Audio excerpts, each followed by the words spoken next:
Hi, everyone. So welcome to our first webinar. My name is Jody Williams, and I'm the Indigenous Education Lead for Dufferin Peel. I believe I know most of you who've signed up for our webinar today, and we're really excited to be offering this series to continue to support you in your classrooms, and we will have a variety of topics coming up. Some will be geared towards your actual online classrooms, and some will be like this, which is more for your information and to help you think about how you might want to be doing some of this education in your classrooms once things have returned to normal, if that's even a possibility. If normal, I'm not sure if normal will ever go back to normal, but you all know what I mean.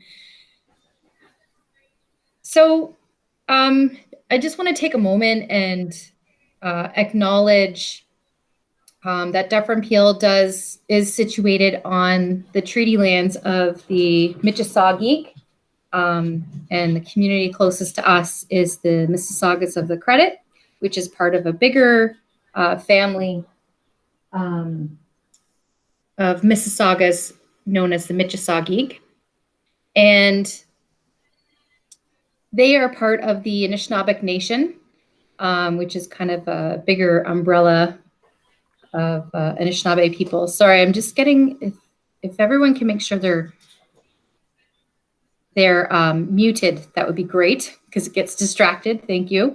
And so as we think about right now the situation that we are faced with and the crisis that we are all together now enduring, I want to bring your attention and prayers to First Nation communities, many who do not even have basic access to clean drinking water, and communities now have cases in their communities, which is very scary because, as many of you know, healthcare is substandard compared to our provincial system, and so it's scary right now, and it often brings up a lot of trauma in regards to this has been a history with the beginnings of smallpox and other diseases that has wiped out communities. And so let's just focus our prayer and intention on all of us together, but especially for those who are in vulnerable communities.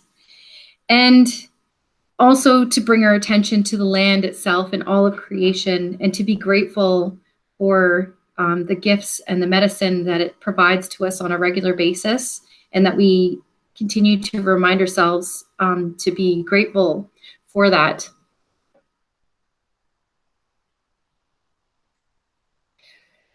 So before we get started, if you want to just follow along, we'll begin with a prayer.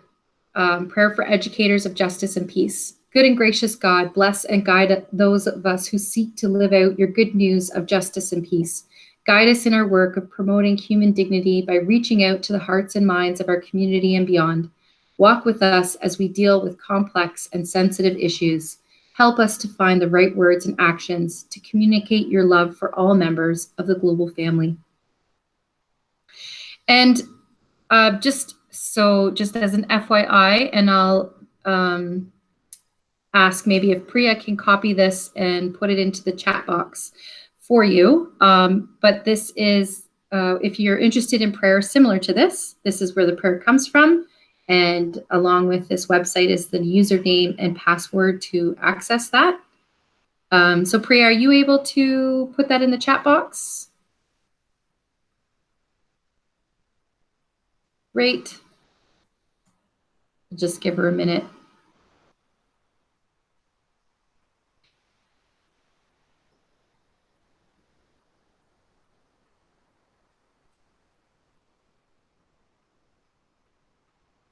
Priya, are you putting in the username and password as well?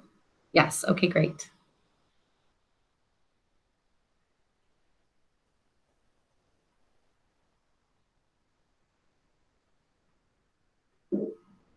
Awesome, thank you. So on that note, Priya, who also works in our department is going to be moderating the chat box. So we encourage you to ask questions or comments, share comments throughout the presentation, and that what all of you are doing, just to keep your video off and stay on mute. Somebody's asking, yes, you should be seeing something on your screen. Is anybody else not seeing this?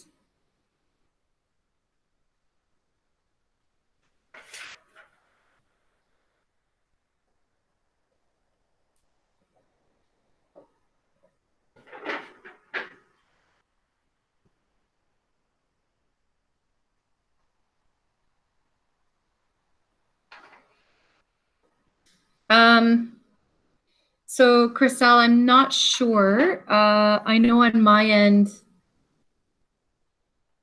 there is,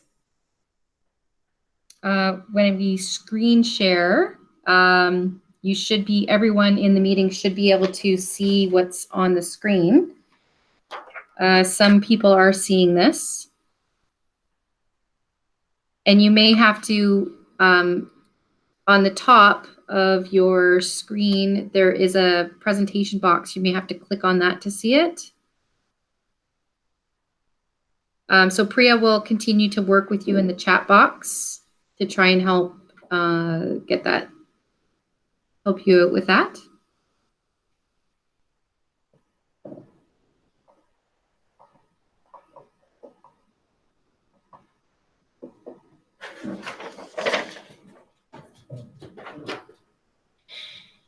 Great. And actually, Priya, if you want to unmute yourself and just take a moment to introduce yourself.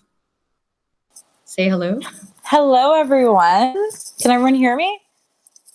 Just get a couple yeses in the chat box there. Okay, perfect. So welcome everyone to our webinar today. My name is Priya Mohip. I work with the Equity Department in the Indigenous Education piece, especially. I know many of you, and it's been wonderful working with you through the year. I hope you're all healthy and safe right now. We're so happy you can join us. And we have many of these coming along the way, so we hope to see you at all of them. Anything else, Jody, that I should add there? Or hello? That's great. And I believe, just put her on the spot, I believe Michelle Catino is quietly in the audience there. Yeah, in the background. Shout out, Michelle? Hi there. Jody, this is going to be your evaluation, so make sure it's good. Awesome. Now, hi, everyone. Thank you for joining us today. And I think, as in most equity presentations, we have a coalition of the willing here. So do us a favor. We are going to be posting these, and there are more to come, as Priya said. So please promote them to your networks so we can get a few more people who wouldn't maybe normally be part of the conversation. And I hope you are all keeping distant and well. Thanks, Michelle. And this is being recorded, and we will post this on the Duff and Peel website. We have a tab under program, and it is called Indigenous Education.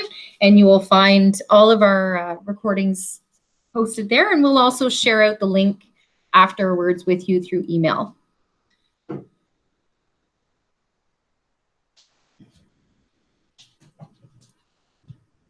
Okay, so just a few things for using Google Meet. I know we're all getting familiar with a variety of online platforms. So you'll notice when you hover over the bottom of your screen, a toolbar will pop up, and you will see there's an option to take your mute off, but we're asking that you keep it on. Same with your video. The chat button is up on the top right-hand corner there. So you can click on that and it'll open the chat box, and it will also close the chat box. And you'll notice down here on the bottom right-hand corner, there is 3 little dots. You can play with those. When you open it, you'll see change layout. And perhaps for the person who's having difficulty seeing what's being put on your screen, maybe you could try clicking around in there and seeing if it's just the layout on your screen is causing the issue. But hopefully you'll find it's pretty basic in terms of using this format. So I'm going to turn it over now to, I'm going to turn it over now to Andrea, who will introduce herself, and we'll get into our presentation. Okay. Hi, everybody. My name is Andrea Eby, and I am a teacher at St. Bonaventure School in Brampton. I have a couple of colleagues that are joining us today, so thank you very much. And I see lots of familiar names, so welcome back. I have done a presentation similar to this a few times. So hopefully if you're coming back, it's because I did such a great job and you're looking for the next step. And if I haven't met you before, then welcome. I am going to share with you my own experience with inquiry over the last number of years. The primary focus is actually in junior, but I do have experience all the way from FDK up now into grade 7. I have a 6-7 split this year. So I'm going to be working through the slides. Jody and Priya are actually going to start, but I'm now going to be sharing my screen. And again, if you have any issues with hearing me or seeing the presentation, please add a comment into the box. Priya is doing a fabulous job already with that. And Priya is also going to help to moderate in between the slides, so that if you have a question or a comment, you don't have to wait till the very end of my presentation. You're more than welcome to write your question into the thread of messages, and Priya will very kindly and eloquently interrupt me in between my slides so that I can help to address any questions, concerns, anything you want me to go over. Okay, so I'm going to share my screen with you right now since I have the presentation ready to go, and we will get started.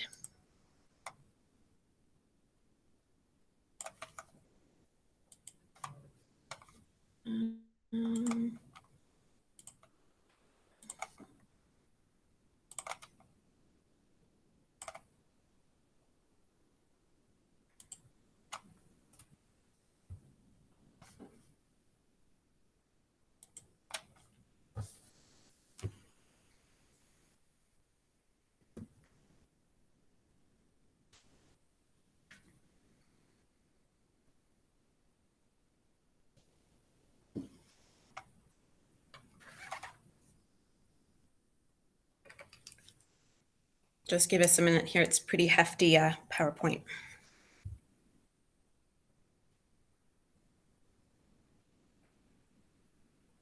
So the actual title of this presentation is Exploring Residential Schools in the Elementary Classroom.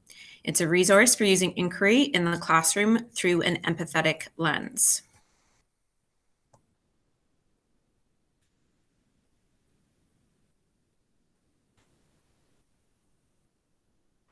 So Jody, I think you were going to take over this beginning slide.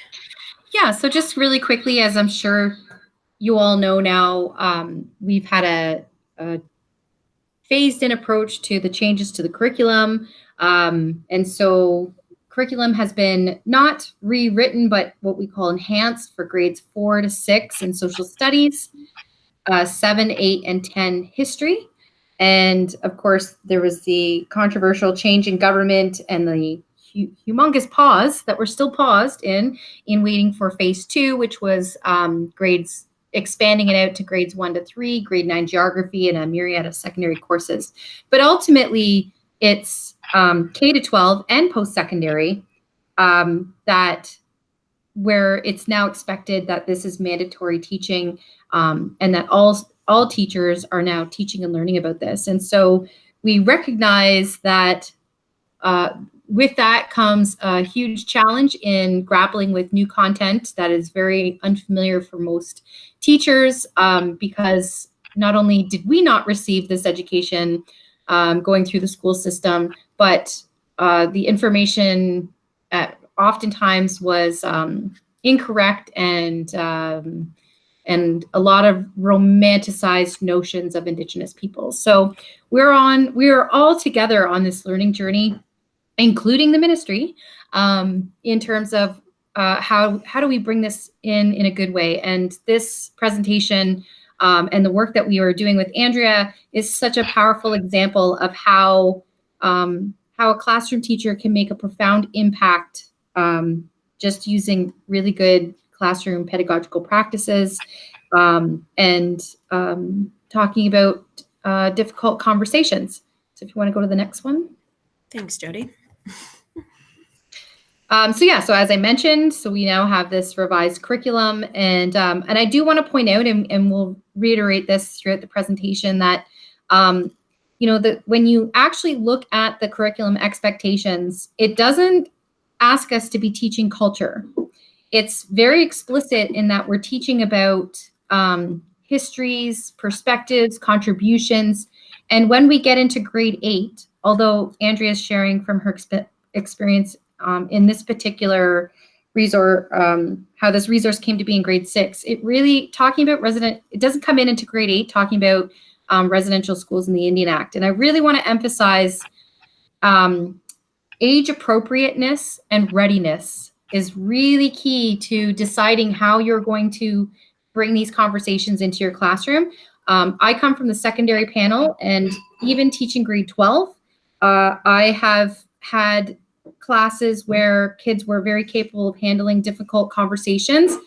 And then I've had classes where the kids they were carrying a lot of their own mental health challenges. And so we didn't go as deep into some of the topics that I've had in other classes. So you as the classroom teacher really know your students well. And so when we talk about trauma-informed and culturally safe classroom practice, we really want to be careful at how we talk about some of these difficult topics. And also making sure that we balance that out, and if not, having even more so on a positive representation side. So although, yes, the truths have to be taught, but we can also celebrate and showcase the amazing resiliency and beautiful ways of Indigenous peoples and knowledge systems.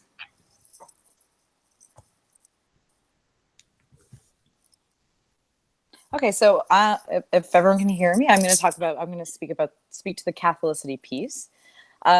Remembering that, most importantly, reconciliation is deeply rooted in our Catholicity. And knowing that with reconciliation, truth needs to come first. And truth is the piece is what we're uncovering here. And Andrea Eby's work within the classroom is really what we're discovering, is the truth piece and what we were denied to when we were growing up in the school system. And how this ties to the Ontario Catholic graduate expectations is that how are we truly teaching students to be critical thinkers, right? We're teaching our Catholic students to have that responsibility of knowing, the common good and what is just and what is human dignity. And that piece really speaks to, how are we teaching and how are we showing our students how to be critical of the world around us. And we all see in the politics today and the resources and everything that's out there's always important to have a critical eye, right? Especially when we look at social media. And I think it's that discerning piece that is so integral to what we're teaching our students. Andrea, if we could go to the next slide. So with the Catholic social teaching, which is really the fundamental basis, I believe, of what Andrea is doing here, is that the dignity of the human person, the common good, subsidiarity. So meaning, how do those bigger systems affect those around us? And the solidarity piece that we are standing together. And this is how we promote social justice and social love, is through those Catholic social teaching. And those, the piece to really highlight at the forefront there is human rights, and looking at how systems affect people and how systems have affected Indigenous people in Canada, most importantly. And Andrea, sorry, to the next slide as well, please, with the continuing Catholic social teaching. So how can we bring that into our classrooms? And when we look at the dignity of the human person, How did residential schools violate the human dignity of Indigenous people? When we look at the common good, what impact does that gradual disappearance of language have on a community? What does that mean to lose someone's culture through language and expression?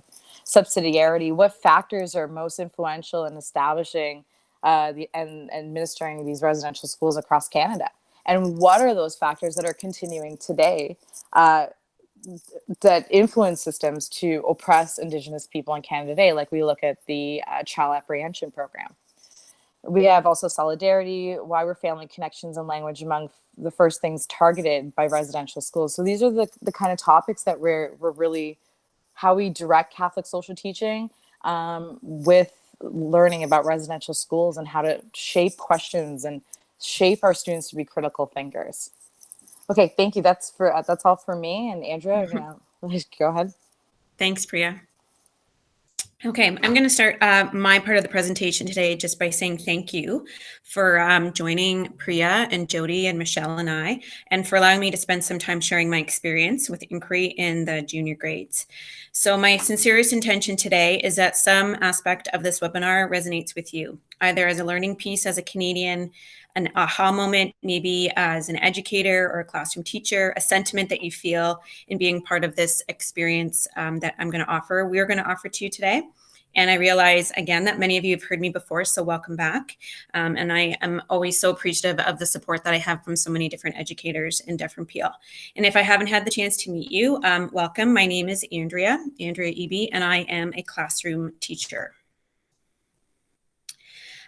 Please note that this was not my first experience with inquiry in the classroom. I've been teaching for over 15 years, and I've been using this method of teaching exclusively for about the past 6 years. I've used it from kindergarten through some of the primary grades and even into grade 6. This year, I was given a 6-7 split at St. Bonaventure School, and so we are continuing to now use this method with our intermediate students. This is not sort of a package deal. So I've been doing this for 3 years in junior, and it looks different every single year. This kind of teaching really requires me to be a reflective educator, to know my curriculum and my assessment practices well. And as Jody was speaking to before, to really be able to assess the readiness and the appropriateness of my students. And also it requires me to have a willingness to kind of step outside of the classroom and to work with a variety of different educators, administrators, board personnel, and one of my favorites is actually the outer community. I can attest, however, when I look back on my experiences, especially in the junior grades in the last 3 years, that I wouldn't do it any differently. It's a huge threshold to push through and to try something like this. But because of the successes I've experienced with my students, many of which I'm going to share with you today, and the amazing feedback and support that we've had from our community partners, especially, it's been amazing.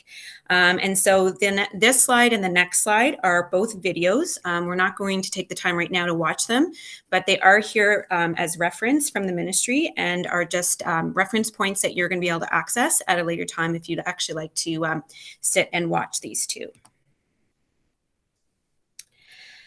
Okay. So the power of inquiry really lies in its ability to reach all of our students, regardless of their interests, their backgrounds, their academic levels, and even their access to technology. From an educator standpoint, there's a multitude of different opportunities that you can access. And one of my favorites is that there's so many different subject areas in different grade levels, from social studies and science. And social studies is obviously the viewpoint that we're primarily looking at today. But even language, religion and family life, the arts, and a lot of times a very surprising subject is even math. And so over the course of this presentation, I'm going to share with you some of the opportunities that there are to embed different subject areas. And I'm actually going to share with you a sample inquiry study. So this all kind of begins from the educator perspective of inquiry, and it's actually right in our curriculum guides. This one in particular is from our science document, and it represents a cycle. There are 5 components that are listed here, and I will spend some time going through each one of them with you. And so because it's a cycle, it repeats itself over and over. This is really handy because if you're interested in getting started in an inquiry at some point and you're not sure what the next step should be once you complete the first one.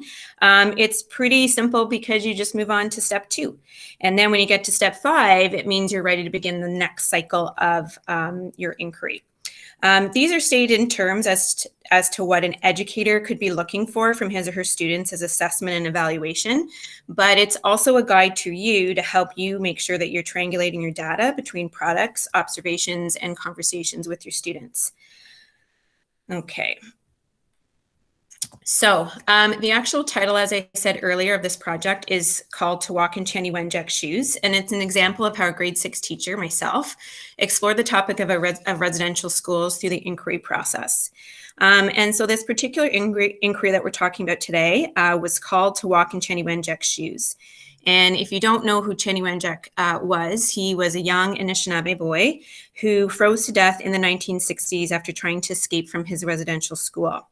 And Gord Downie, who was the lead singer from the band The Tragically Hip, became aware of Channy's plight and was so taken with the story that he actually wrote the album The Secret Path before he passed away in October of 2017. And so this whole idea of walking in Channy's shoes came from the catchphrase that my students came in talking about, which is to walk in someone else's shoes. And so it's a bit of a play on words in the sense that my classroom community actually spends a lot of time exploring each of our Catholic virtues every month, and the month of October is empathy. And when we first started looking at this, my students really, the only thing they could say was, well, empathy means to walk in someone else's shoes. But they couldn't tell me what that metaphor meant. They couldn't tell me what empathy was. They couldn't give me a name of somebody who did a really good job demonstrating empathy. And so this really became our provocation, was what does it mean to express empathy? What does it actually mean to walk in someone else's shoes? So of course, over the lifespan of this particular inquiry, one of the school-wide events that the students came up with was a walk to raise funds for awareness about Channy and other Indigenous children. And in the end, students in my class and throughout the school actually really evolved to understand how awful Channy's life was and how tragic the ending of his life really turned out to be. And so we actually did a whole school community walk around the grounds of St. Bonaventure, and that really brought an awareness to the entire school community about what empathy meant in relation to Indigenous children who experienced the atrocities of residential schools. This is another reference video for all of you. It's actually my principal on the left-hand side. She's another Andrea. There's lots of Andreas in this group today, I noticed. Her name is Andrea Brown, and she is speaking to Kevin Lamoureux, who was our first big presenter or guest speaker who flew in from Manitoba. And at the time that he came to visit us, he was the educational lead for the National Truth and Reconciliation Commission. So this is another reference video that you're more than welcome to go back to. It's a really neat experience to be able to share this with your colleagues and other staff members and your administrator. It really takes you outside of the classroom walls and becomes something that becomes actually very culturally relevant to the whole entire school.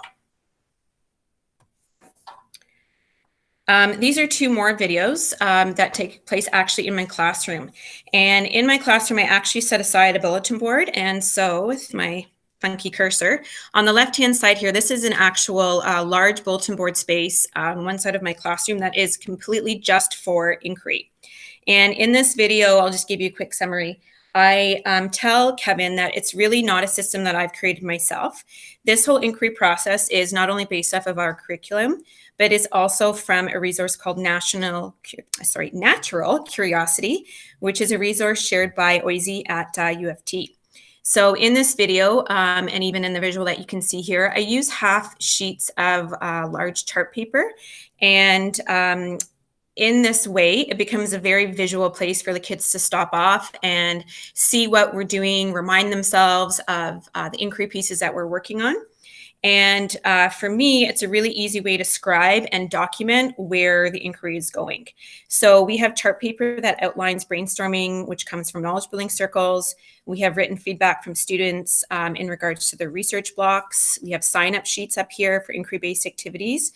And sometimes, most importantly, questions that we have about where our inquiry might be going next, or questions that we haven't answered yet.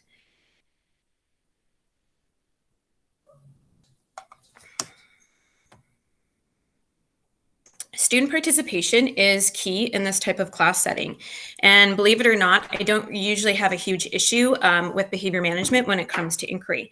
And I really believe strongly that this is because it's based on student curiosities and student learning. It's really what they want to learn about. There's no no prescribed set of questions that I have on a handout. So every year that I enter into grade 6, it's not like I start this the same way. I don't have the same dialogue with my kids every single year.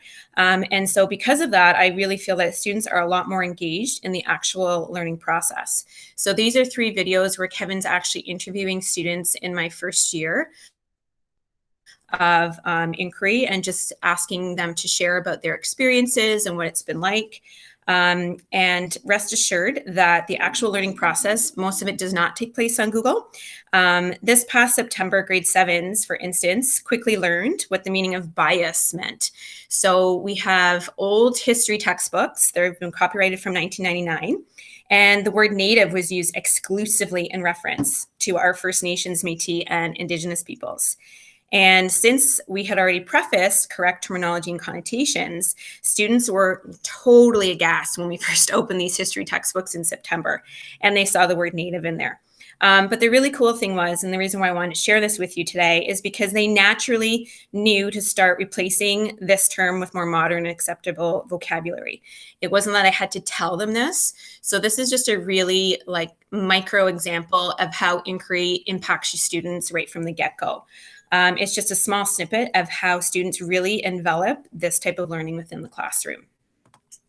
So Jody was speaking a little bit earlier before about the updated curriculum expectations. So this is actually a specific one from the grade 8 curriculum that's been updated. And we pulled this one in specifics because it speaks about the residential school experience. So I'm just going to quickly just highlight the main parts of this one. It says, describe significant events or developments in the history of 2 or more First Nations, Métis, and or Inuit communities in Canada, and how these events affected the community's development and or identity. So in working with the story of Downie Wenjack, this could help you as an educator to actually fulfill this part of this expectation. So we're just trying to, we're going to be doing lots of connecting today based on examples from my class and where it actually fits in to curriculum. When we look at grade 7, this is a really interesting expectation to look at because a lot of educators are very hesitant to address, as was I, the role of Canadian religious institutions at the time of residential schools. So when I first started this, it was 2.5 years ago, and my students, I called them the sensational 6s, so they're grade 6 students, and 2 kids repeatedly asked me the question about the church, and I really was uncomfortable by this. I really didn't feel, again, that topic of appropriateness and readiness, and I didn't feel like I was ready, to be honest, and I didn't feel that there was room in the curriculum to really get into this.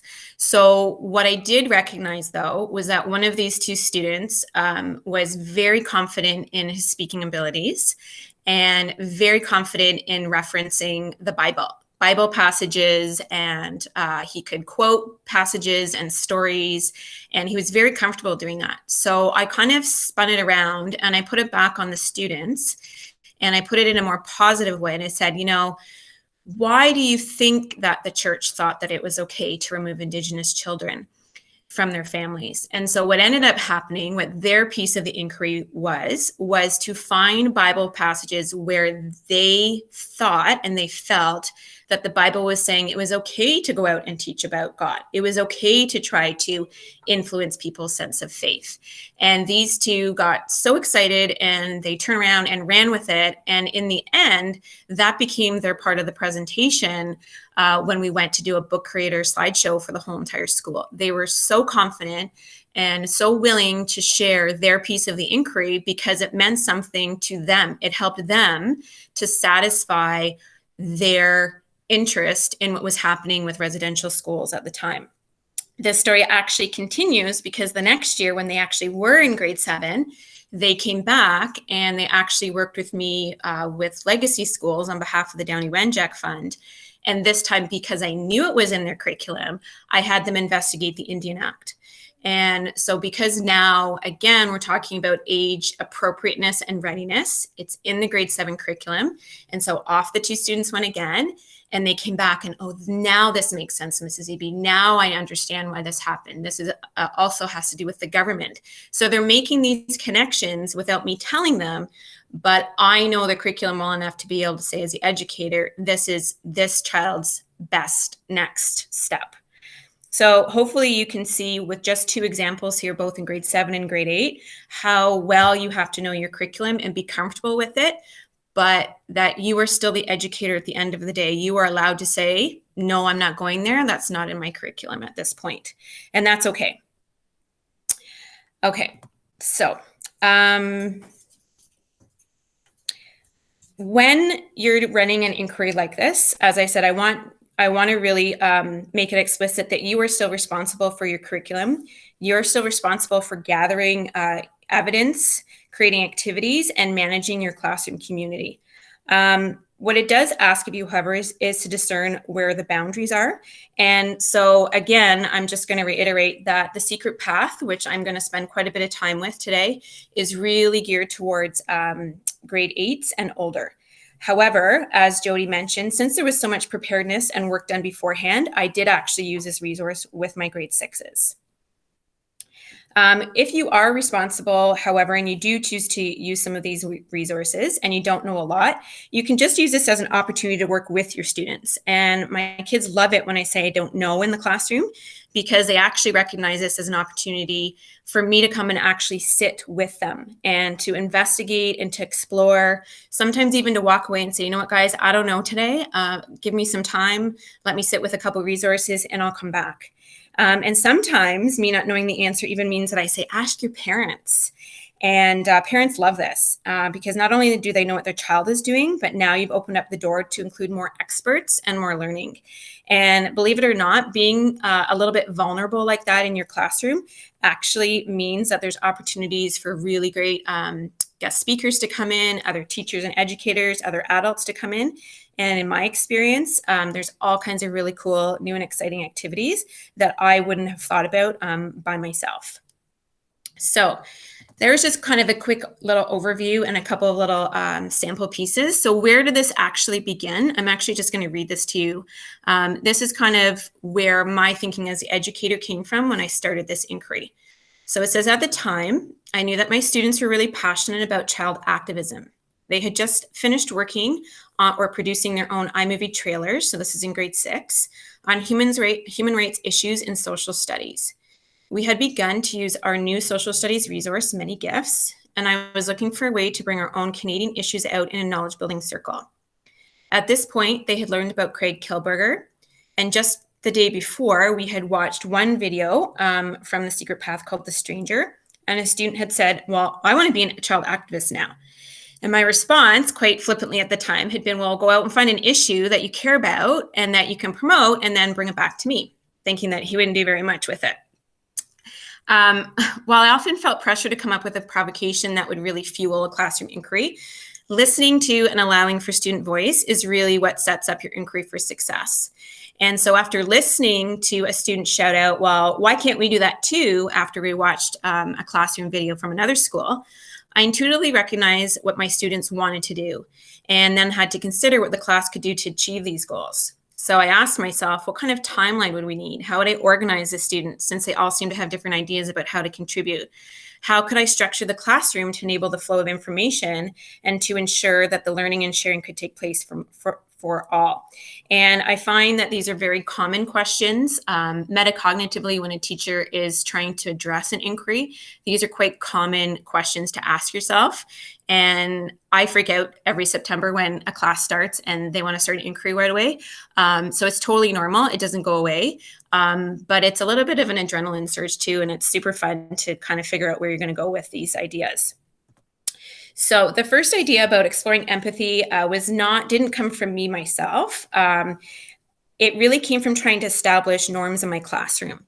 So we were in October, right around Thanksgiving, and we were still just basically trying to get settled into grade 6.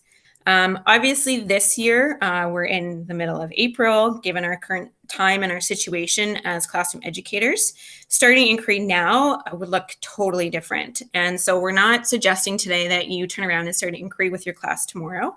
However, my class still is involved in an inquiry right now that we started before March break. And so if there's a will, there's a way, but it's definitely going to look very different from what we're introducing to today, and is definitely something that I think you will enjoy more when you're back in your classroom, where you can see all those beautiful faces and hear those voices. So this slide is actually on digital citizenship, and this is actually a really great media component for any grade level. If your students are in a 6-7 split like mine, or even if they're in an intermediate class, the Edwins actually have a really great unit that's already planned out on this topic. There are also lots of really great resources on D2L or board platform with access to vetted ministry resources. This is a great topic as a precursor for students for when they're gathering information and asking good questions. We actually just finished this unit though in my class, so I'm not telling you that you have to do this before you start an inquiry. We've been running an inquiry since September, and we just finished this in March. But probably going forward, I would look at doing digital citizenship earlier, just because it will help your kids to get to that next level of critical thinking and really good recording for when they come to share as a class. So, this is another look at that process of inquiry that I've been referring to. So this one is actually, as I said, right from our science curriculum documents. I've run inquiries through science or social studies and history geography for the intermediate students. Those are always great places to start because language and other KLAs can be so easily embedded. So we're going to spend the next little while just breaking down each of these 5 steps so that I can kind of give you an idea of what it means for you as the educator and what you might expect from your students. So I actually always ask the first question, and that question that really begins an inquiry we refer to as a provocation. This could be an artifact, it could be a video, it could be a small activity or a question that really allows the inquiry to be introduced to the class in a very informal way. So you'll remember for the purposes of this inquiry, I was asking students really the question of how do we best show empathy? And so that was my provocation. And as I was mentioning earlier, students would give me answers like what it means to walk in someone else's shoes. And that was basically it. They couldn't tell me anything more. So as the educator, I really had a choice to either tell the kids what empathy was or to take it as an opportunity to begin an inquiry. And thankfully, I didn't just tell them, otherwise we wouldn't all be here today listening to this project. This is a really powerful slide for me because it really goes to show what the educator is reflecting on when a student comes and asks you a question. So the left side of the slide are 5 different questions that your students could typically come to you and ask.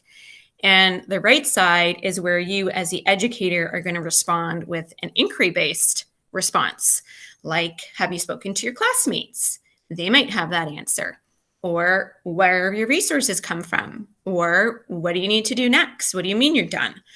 So instead of just saying, okay, great, hand it in, let's move on to the next thing, it really is a cycle of development and pushing your students forward. A lot of thought goes into it from the educator standpoint, and we don't want it to just be a quick kind of yes or no answer. We really want to be trying to push that student or that group of students forward. Our next stage is called gathering and organizing, and it's really seen through the lens of both the student and the educator. Students are given time in class to think about their own curiosity based on my question about empathy, and they actually are organized into groups based on the activity they selected to choose. At the bottom of this slide, there are a list of topics that we covered in the first year of inquiry.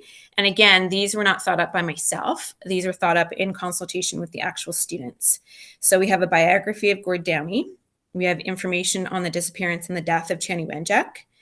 We have research on residential schools, biblical references to empathy, and an initiative to organize a walk in Channy's memory, which was very loosely based on the likes of the Terry Fox Walk. As I mentioned earlier, as an educator at this point in the inquiry, I felt completely overwhelmed. My job at this point was really to ensure that every student had signed up for an activity. I had 24 that year. I didn't have any issues getting 24 of them to sign up because they were so varied in their complexity and what they addressed. I was also busy making sure that groups had a focus for work periods. They had access to resources and possibly technology. As the educator myself, I was busy recording anecdotal notes about student observations and conversations. And then every day during silent reading, I would pull one of those activity groups. So I could pull my Gord Downie group, or I could pull my Terry Fox Walk group. And I would meet with them for a guided inquiry group to discuss student findings, to prepare for an upcoming knowledge building circle, and to also decide on the next steps for that particular activity. Our middle phase of each inquiry cycle is to interpret and to analyze inquiry-based activities. And class communities, even the older kids, love knowledge building circles, since it's an opportunity for all members to participate. Kids love to talk, both in sharing their group's work, recording class ideas, and deciding on whole group next steps. And I'm going to go through a little bit more of the process of this on the next page, but these are basically, there's another video up here where I talk explicitly just about knowledge building circles. This is the first sheet of recording that we ever did with all of our different topics. And this is where the kids actually signed up themselves based on their interest. And amazingly, everything that ended up on this very first sheet at the beginning was successful in coming to fruition. This one in the middle here is actually a bake sale. This was the setup that the kids came up with, kind of a bird's eye view of what the library would look like when we reinvented it into a bake sale. This is a concept chart for another virtue that came up under fairness.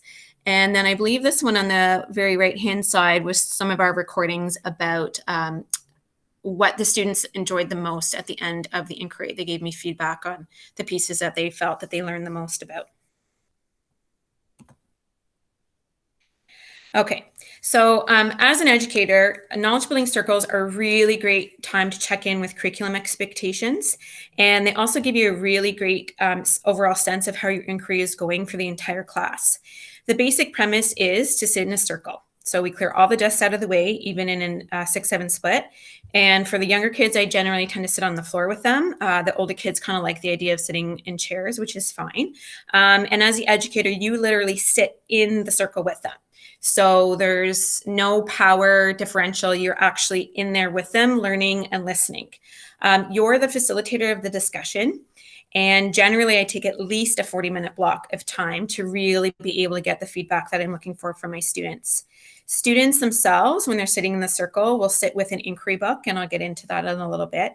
They have a pencil or a pen to record their findings, and they might even have a clipboard. We have a whole stack of classroom clipboards that everybody has access to, because they are going to be recording their findings as each group chooses a representative or two to share and update the rest of the class with their group task.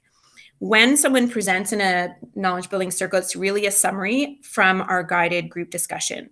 So there's no surprises for me. I've sat with all the groups. We don't have a knowledge building circle until I've had a chance to sit with all the groups. And really my job is to be able to dictate the flow of the knowledge building circle. I scribe, which is what this is up here. I scribe all of the notes just kind of in short form about the pieces that come up. The rest of the class who is not presenting is given the chance to give feedback.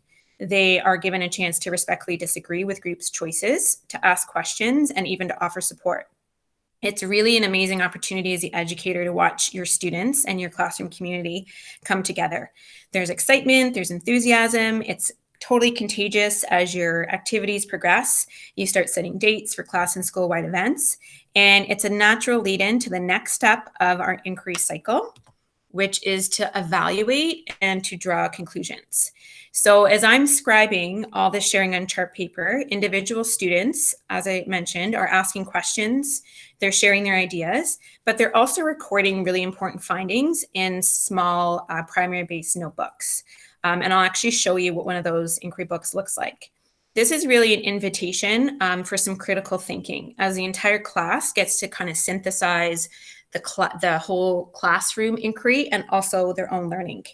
Together, we make decisions that affect the entire inquiry, from dates for school-wide events, like maybe a bake sale or a presentation, to also reevaluating expectations around certain activities.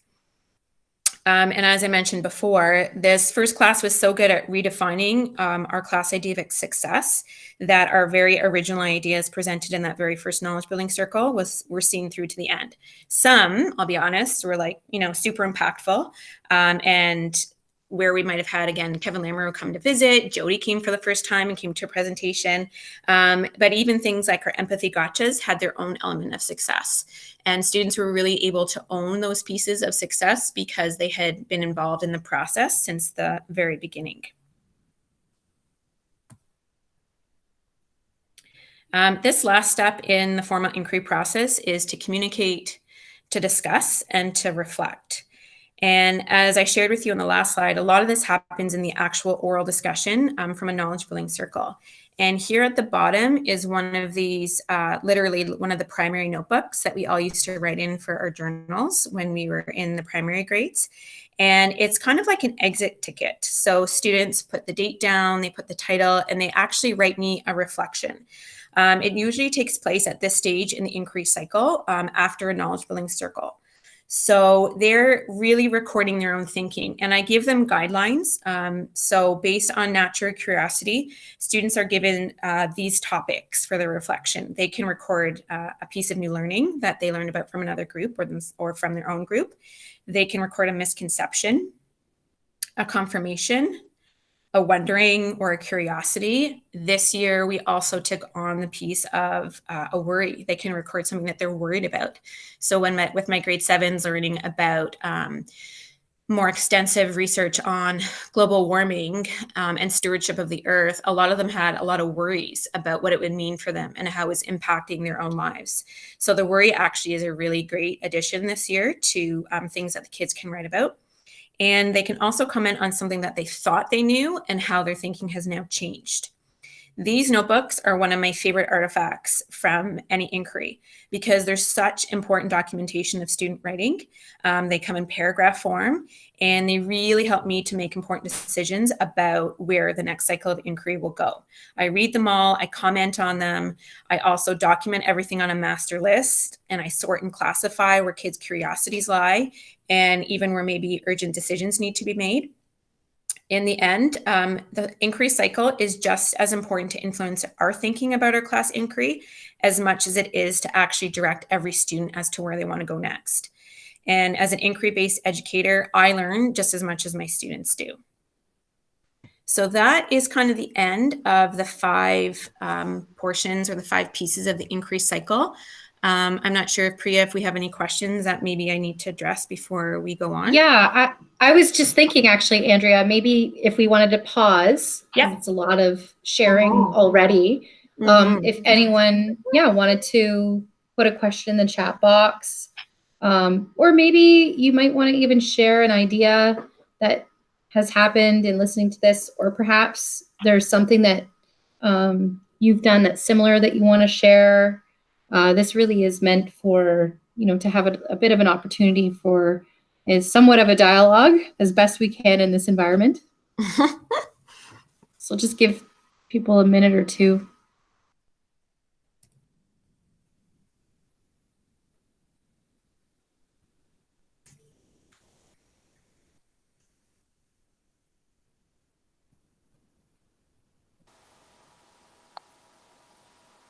So as people are thinking of a question, I just wanted to ask Jody and Andrea, if you could just talk about a little bit what it means to be, like when you were working with your class, how to be culturally safe and trauma-informed as the educator. If you could just touch on that and highlight a little bit of what that means, please. Sure. I'm just going to take myself off of presenting here. I can. I think, again, I think Jody and I have tried to kind of touch base on that and really, even that small example from the grade 7 textbook with the terminology and the vocabulary. And I think I honestly have learned so much from Jody and Priya in the last couple of years, and really just kind of embraced the idea that I'm just as much a learner as all of my students are, and really advocating for my own sense of learning as far as like, what is the correct terminology? How do we address our First Nations and Métis and Indigenous peoples? And really advocating on my own behalf so that I can model those appropriate practices and that vocabulary. And when I don't know, turning to really great colleagues, turning to Jody and Priya, researching really valuable resources and being super prepared to share those, very age appropriate, and with my own students, so that I'm not waiting to be a reactive educator. I'm going in and I'm being proactive and saying, hey guys, guess what I learned last night? Or I really want you to watch this really cool video. I've posted on Twitter. I want you to take it home and share it with your family tonight, so that I'm not, harboring this treasure chest of all this great stuff and waiting for the students, to come and react to that need. I'm really trying to facilitate and treating them as equal partners in the learning process. And I think that's super important. And I think the kids really come to respect and value my learning process as much as I value theirs. I want to jump in on that too. And I think one of the best things we can do as educators is come to our students and say, guess what I just learned? Or, you know what? I didn't know this. I think we really have to break out of the this facade that we have to be the expert standing at the front of the class in, providing the information. It's a very, somebody had just commented, it's a scary thing to do, but when you practice doing that, it becomes very natural. And going on a co-learning journey with your students is so powerful because it invites students to become risk takers. They no longer feel as apprehensive themselves or embarrassed to say, I don't know, or, because there's this fear of, I need to have the answers, otherwise I might look, whatever. So coming in, and especially in this area, because let's be real, like we, and even for us, like even for myself, like just having the experience that I have, and even if you are Anishinaabe or whatever, it doesn't, there's, be careful not to assume that just because you're from that community, you somehow know everything, because, Indigenous peoples across this country got less of an education than we who attended, public funded schools, and continue to, because, the on reserve schools is like, it's deplorable. Mm-hmm. So coming at this in a very humble way is very powerful. And I really want to emphasize, because I know we're in elementary, like we are not in the business of traumatizing kids to tell a truth. Adults, yes, we need to take it upon ourselves to go through the painful process, and it's traumatic finding out these truths for the first time, that, the Canada you thought you knew is not the Canada that you thought you knew. And we have to do that, but our students know. And so, especially like primaries and juniors, even intermediates, I think we have to focus on celebrating and looking at,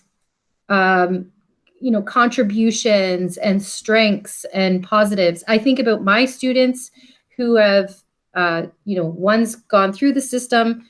I have one in high school, and how many's left? 3 in elementary. And God, I always forget who's who and how old they are and what grade they're in. Anyway, but, they're sitting in your classrooms, right? And so I want my kids to feel good about their backgrounds. I want them to feel like, yeah, I love being an Anishinaabe.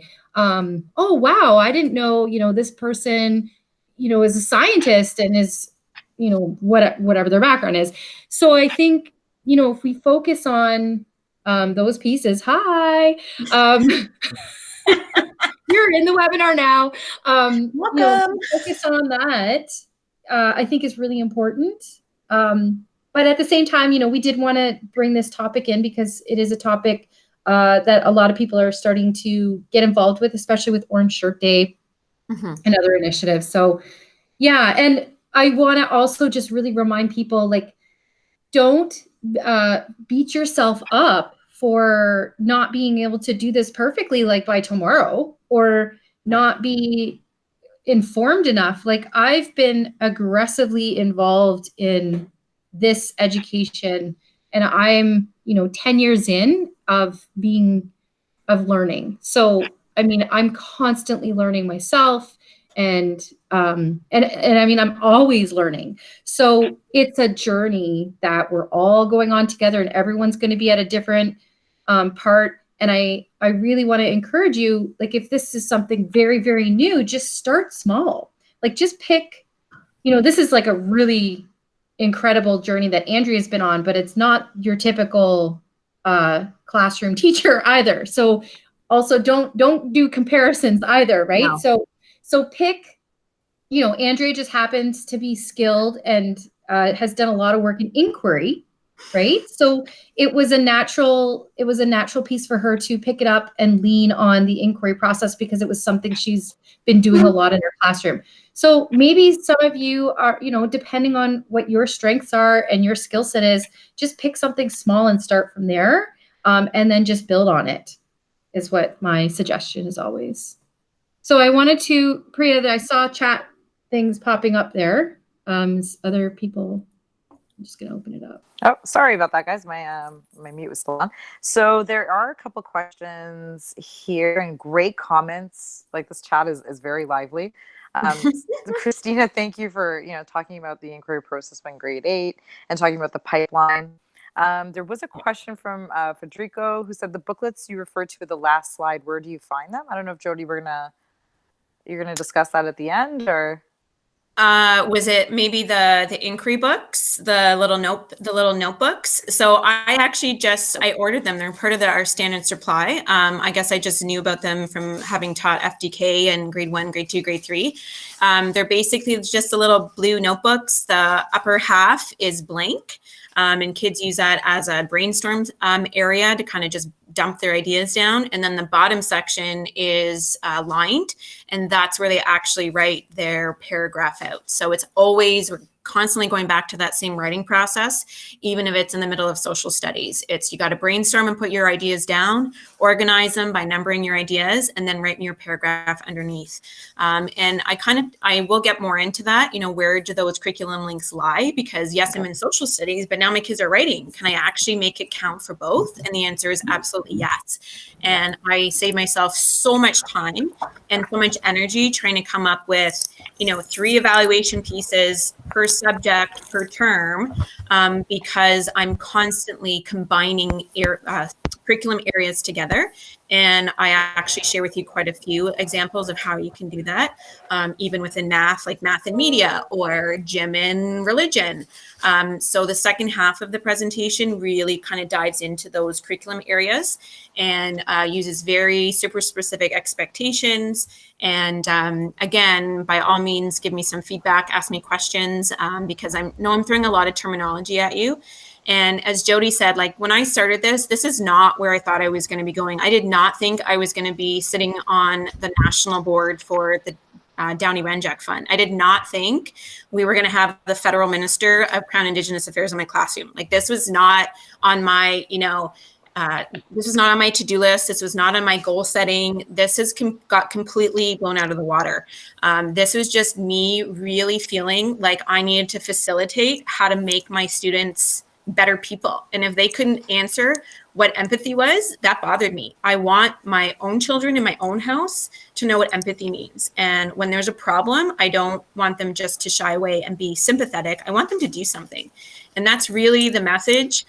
of Gord's work. And I think that's why it spoke so heavily to me. First of all, it was music-based and art-based. But number two, it was about actually doing something with the feelings that you have. So if what we're covering today is upsetting, it should be upsetting. And it should, I'm hoping for some people, it empowers them enough to say, you know what, I want to do something about this.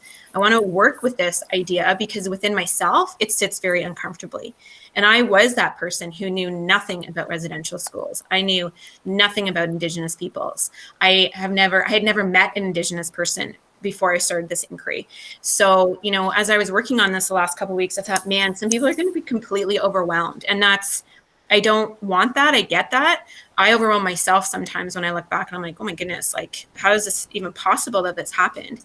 But the whole idea is you just start somewhere. And that's why at the outset I said, hopefully this just resonates on some level with you, even if it was just like, wow, that was a really great presentation, or I learned a lot myself as a Canadian from that presentation today.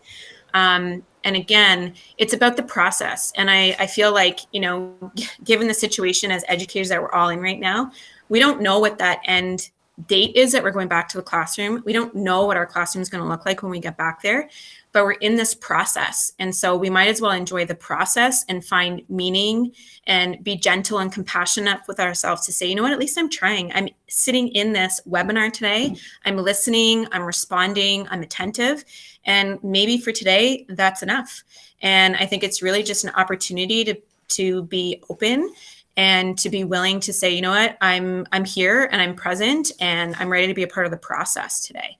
And so I applaud everybody for taking this time. I know it's a crazy time and we're parenting and homeschooling and trying to manage all this, and yet you're still doing this for yourself and for the benefit of your students. And that's amazing. So, okay. Yeah, I want to add to, you're going to make mistakes as well. Like, don't, I think we are, as educators, we tend to be on the side of being perfectionists and having to do everything like, I don't know, like type A personality kind of thing. So please lean on us, like myself and Priya. Like, our job is to support you. So if you're not sure, just email. I know sometimes, although lately I want to tell you, so since this whole crisis, my emails have gone from, like, I swear to God, 100 a day, like it's been overwhelming, to very few. So now's a good time to reach out. I always jokingly say, I'm so sorry it takes me so long to respond, just because we are chronically understaffed in Dufferin Peel for this. But yeah, sometimes it's just a simple, question, or what do you think of this? Or I tried this, or, that's what we're here to help and guide that. And I want to go back to the chat. Christina had mentioned something about that I thought was important. Yes, looking at in grade 8, the inquiry process turned into the pipeline news, and students were still involved. Yeah, look for opportunities of current issues or challenges or realities. And because there's, so much, when the tricky part in, especially for elementary and social studies and history, it's like so far removed from their lived experience. So trying to make those connections into today's reality, right? But I want to share a bit of a story because it was something that was not good, but good that we can talk about this, because this, I see, could happen easily to anybody in a classroom who's trying to do the right thing. So there was a teacher in another board that was trying to bring this is a secondary classroom as well, bringing this topic of the pipeline and what was happening in Tyendinaga, which is a Mohawk community in Ontario. And they were live streaming in the community what was happening. So, here's a teacher thinking, I'm bringing a current issue. We're looking at what's happening right now. And in that live stream, the police went in and very violently went in and took down the community members that were on their territory. And some of the students that were in that classroom were actually from that community. And so it turned sideways very quickly, the student and it was their mom that was on the video getting taken down. So, and so this came to light, and the teacher was horrified. And I felt bad for the teacher, you know, like, and so we just have to be really, really careful when we talk about, you know, being trauma informed, and really knowing your students. And sometimes when we think we really know our students, maybe we don't really know our students. So just, I wanted to bring that up as an example, not to create more fear and apprehension of, I don't want anyone to say, oh gosh, I don't want to ever do the wrong thing. Because the worst thing that teachers can do is nothing. The worst thing you can do is nothing. So, you know, we need to have these conversations in our classrooms. We need to be teaching about this, but lean on us as support for that. If your gut says, I'm not sure about something, probably go with that and check in, right? Like, what do you think? I do this all the time. I check in with, you know, my network of people when I'm not sure. People ask me questions often, and, you know, I have to say, okay, I'll get back to you. And then I go out and asking. So nobody has all the answers. There was another question here. I don't know, Andrea, if you answered it. Do you set aside a certain block in your day for just inquiry? Where do the other subjects fit in? Did you answer that? No. That is another part of the presentation, kind of where we're going to go next, but I can briefly touch on that. So when I first start my inquiries, it depends on which subject area I really feel like it falls into. So for instance, because we were talking about empathy, it was coming up in religion.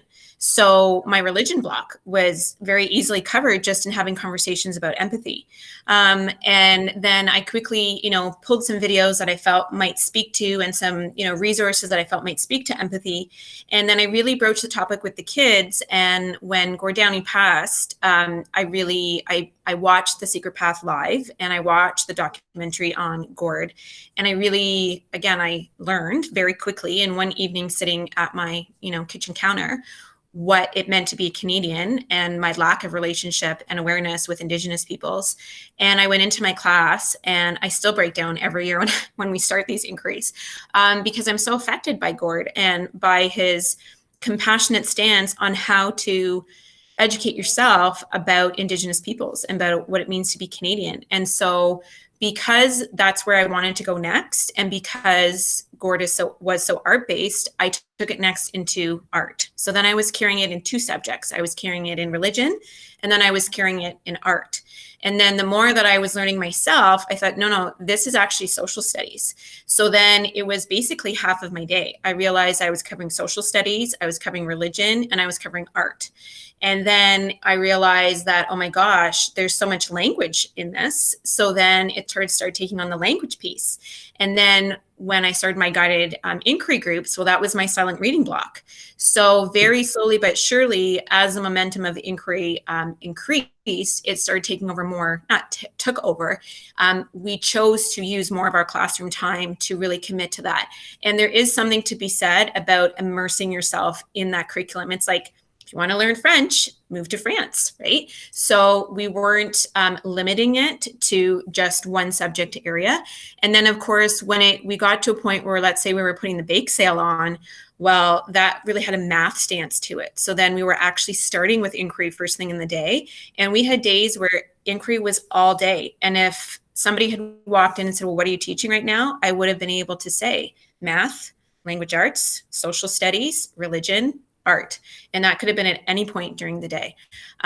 So, you know, yes, again, I was super accountable to my curriculum, but I also brought in the stance of, well, do I really need to be at 9:35 to say I'm teaching math? Probably not.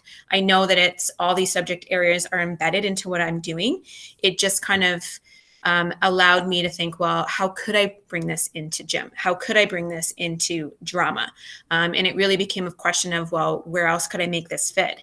And the kids love that. They love the sustained time to just spend and really delve in the work. And it's amazing what you as the educator can actually get with your kids if you're not watching the clock. Oh, I got to move on to the next subject area right now. I've already spent 40 minutes in this. It's actually quite freeing in a lot of ways to be able to work with an inquiry in that way. So I also want to comment on, I got to go back through the chat here, Janice. Janice was writing here, my grade 7-8 class were involved with Downie Wenjack Foundation as well. We were blessed with having the Juno team along with the Downie brothers and others in our class. My students did, Janice, you're in London, I believe. I was like, wait a minute, I don't think this is different, Bill. My students did presentations. I know that there's a few London Catholic people in here. My students did presentations of how they were affected by Cheney as well, painting skits, project display boards of residential schools, and even wrote and sang songs. All students found their own medium to express themselves. It was incredible. I want to comment on that because one of the things that people get tripped up on is when they do art. And they're using, art. When you associate art and Indigenous peoples, it seems to everybody, not everybody, but a large majority of people do the Moroso art. And then it's like, oh, we're going to look at this. We're going to do this art, and then we're going to get the kids to paint like Moroso.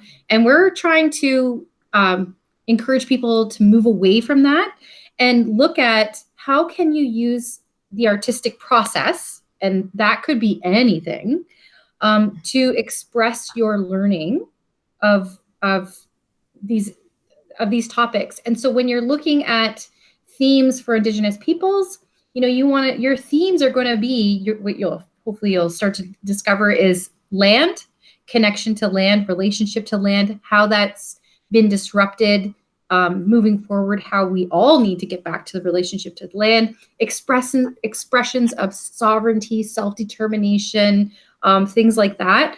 So I think I wanted to just, jump on that because that's something that I'd like to see teachers doing more of, in using art in that way, as opposed to, copying and trying to paint like so-and-so, right? As opposed to, let's look at, and if you are looking at an artist, let's look at why, as a variety of artists, why they were choosing to to do these styles like this, and what was the messages they were trying to convey.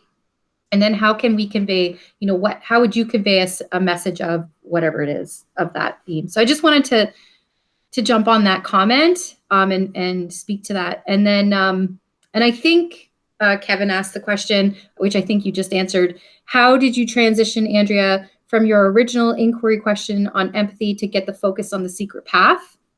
I think you kind of. Yeah. Again, like it was really kind of a match made, like I really couldn't have asked for better timing.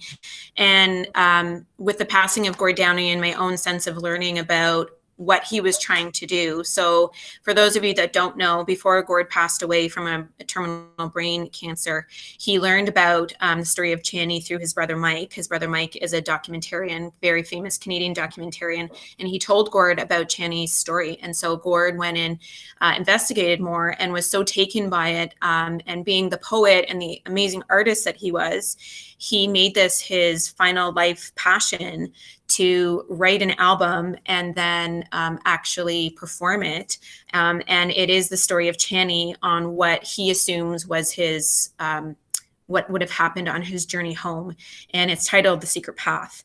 And so when I watched the CBC presentation of it shortly after Gord died, I really thought it was going to be a documentary on the life and times. And I'm a huge Canadian music fan, and I just wanted to know more about Gord. I didn't follow the Tragically Hip growing up, but I knew what an important, significant speaker and Canadian he was. And it wasn't a documentary. It wasn't a documentary on his life and times. It was The Secret Path. He was performing that. And through that, I learned the realities of residential schools and the life of Cheney and what was the supposed downfall, those 4 days of him walking through the Canadian wilderness trying to get home.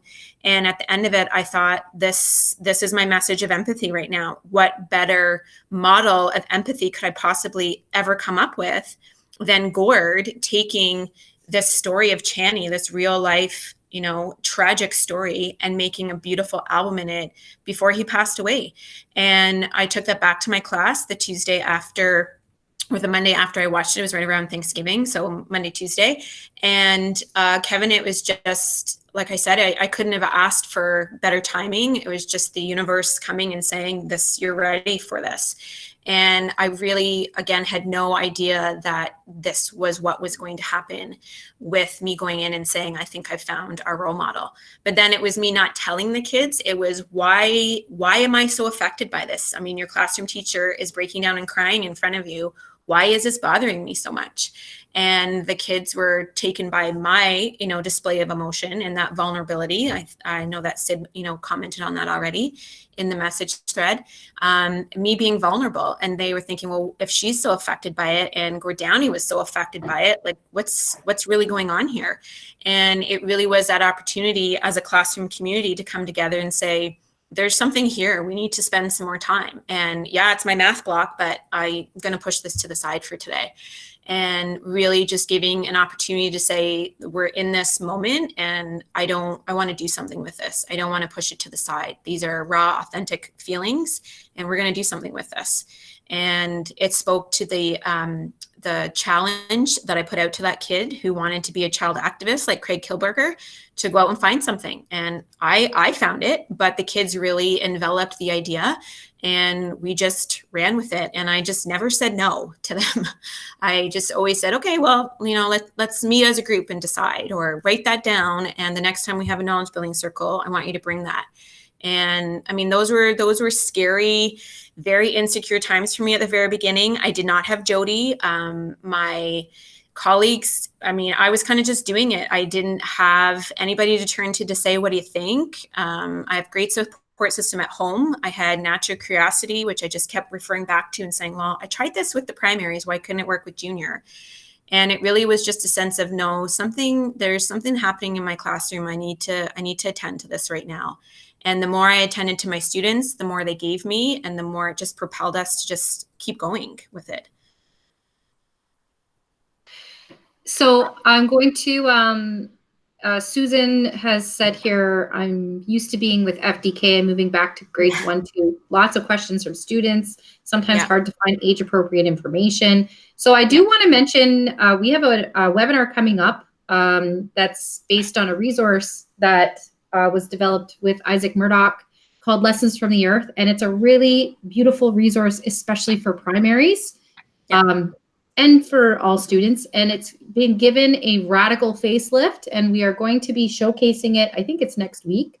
So I would encourage you to, I think we had started a wait list, but now that we've done this webinar, we weren't sure when we were doing these webinars, how many people could we put into a session. But now that we've done this, I think I feel comfortable, like we could easily double the number. So we'll open up the wait list, but if you haven't signed up for it, sign up for that webinar. We're going to be unveiling the new site for it, and it's got a whole bunch of other goodies.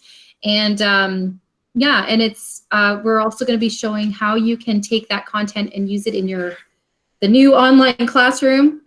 So we'll have some tips and strategies on that as well. So I wanted to make a comment on that. I want to also point out the time. Never enough time.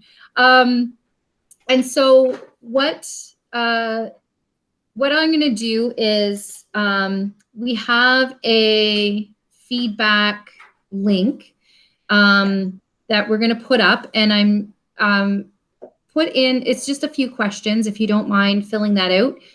What I'll do is I will email everyone that was registered for this. I will send out, oh, thank you. Priya sent out the link, but I'll send out the link again and the information for our next sessions in case you need that refresher.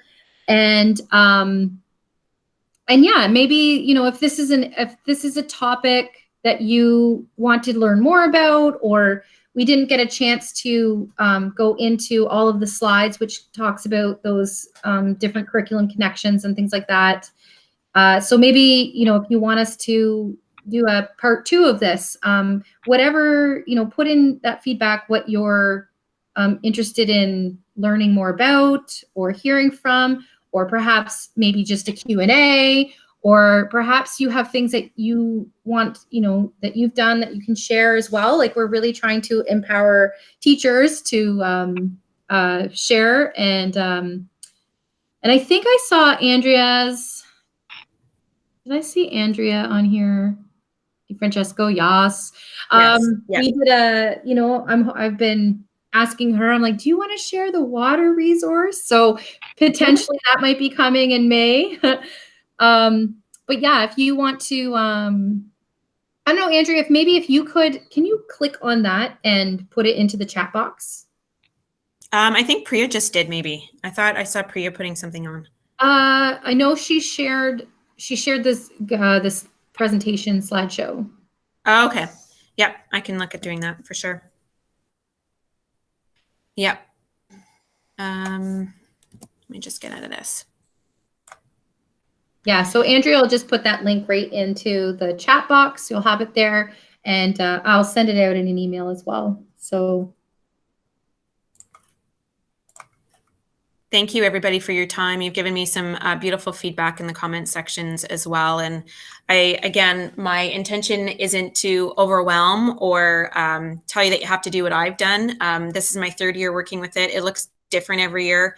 We were going to be working on water in the classroom. That was where I was headed with our inquiry this year. Again, as a Catholic teacher, though, it always starts with the virtues. So the first year I did this, it was with empathy. Last year, on the very first day of school, a student came to me and said, the story about Channy is super sad, Mrs. Eby. I understand now and I get it, but he said, I really don't want this year to be sad. I want to be empowered by the people who did survive residential schools. Is there a way that we could connect with a residential school survivor? So last year was all about hope. And they did some amazing things. We ordered t-shirts for the whole entire staffing community at St. Bonaventure. And through Jody, we actually had a residential school survivor come and celebrate our very first Orange Shirt Day at St. Bonaventure together.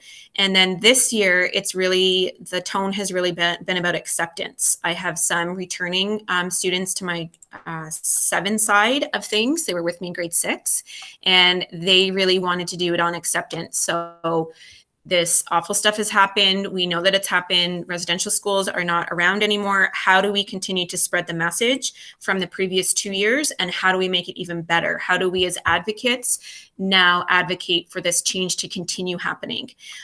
So that's kind of where things are going right now. Somebody quickly mentioned, do you think that I should start an inquiry now? I wouldn't. It's a huge project to take and start. However, there's definitely aspects within the presentation today between what Jody and Priya and myself said.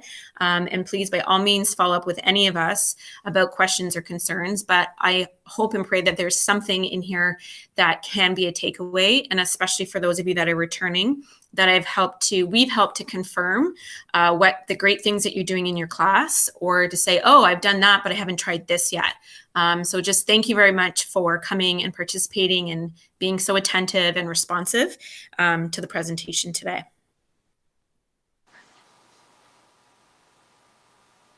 And Jody, I did put up that exit ticket for you there. Hi, everyone. I'm just going to say, too, the going into inquiry about things as heavy as residential schools, it might be a good time, especially this time of year we have spring, to highlight the success of Indigenous people and highlight some of, the people who are really trailblazing and making so, instead of, highlighting, it's dangerous to go into a deficit narrative all the time for students. So this would be really a great opportunity for that. So thanks everyone for being here. Jody, do you have any last comments before we end off? Nope, just a big thank you, and I'll send a follow-up email. Thanks, Jody. Thank you, Priya. Thank you, Andrea. No problem, anytime.